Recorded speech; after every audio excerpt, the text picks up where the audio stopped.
Hello friends, welcome back to VM லேசஸில். இன்றைக்கி என்ன பார்க்க போகிறோம் பார்த்தீங்கன்னா, பனானா கேக்கு செய்ய போகிறோம். ஸோ பனானா கேக்குக்கு 2 ஏத்தம்பழம் எடுத்து வச்சுக்கோங்க. அதை நல்லா பெருசாக கட் பண்ணி 1/2 சீனி கணக்கு. ஸோ அதை எடுத்து போட்டு மிக்சியில் நல்லா ஃபைன் பேஸ்ட்டாக அரைச்சி வச்சுக்கோங்க. அது ஒரு பாத்திரத்தில் ட்ரான்ஸ்ஃபர் பண்ணிக்கோங்க. இதோட முட்டை இருக்குது பாருங்க, முட்டை நல்லா உடச்சி அதையும் போட்டு நல்லா மிக்ஸ் வச்சு நல்லா கிண்டிருங்க. கிண்டிட்டு அதுக்கப்புறம் பார்த்தீங்கன்னா 1 ஸ்பூன் இருக்குல்ல, அந்த 1 ஸ்பூன் அந்த நம்பர் அதில் 5 ஸ்பூன் கிட்ட ஊற்றுங்க எண்ணெய். ஸோ எண்ணெய் ஊற்றிட்டு நல்லா மறுபடியும் கிண்டி விடுங்க.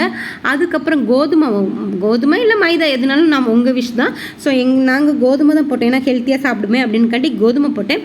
ஸோ கோதுமை 1 கப்பு, அந்த 1 கப்பு கோதுமை என்ன கப் எடுக்கணுமோ அதே கப்பில் தான் நம்ம எல்லாமே மெஷர் பண்ணுறோம். ஸோ அந்த கப்பு கோதுமை எடுத்துகிட்டு அதையும் போட்டு நல்லா கிளறுங்க. அதாவது கோதுமைலாம் கலருக்கு முன்னாடி இந்த சல்லடை இருப்பீங்களா, அதில் வச்சு நல்லா சளிச்சிக்கோங்க. அப்போ தான் அந்த சாஃப்ட்னஸ் கிடைக்கும்.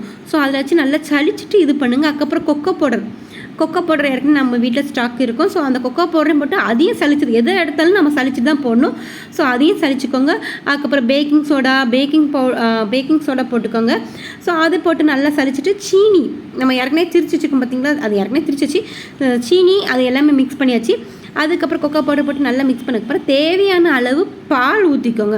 பால் ஊற்றினதுக்கப்புறம் நல்லா திக் கன்சிஸ்டன்ட், நமக்கு போதுமான அளவு இன்னும் கொஞ்சம் பால் ஊற்றிட்டு ஸ்டவ்வை ஏற்கனவே ப்ரீ ஹீட் பண்ணி வச்சுக்கோங்க. ஸோ நம்ம ஹீட்டர் இல்லைனால ப்ரீ ஹீட் பண்ணி வச்சுட்டு கேக் ரெடி ஆகிட்டு.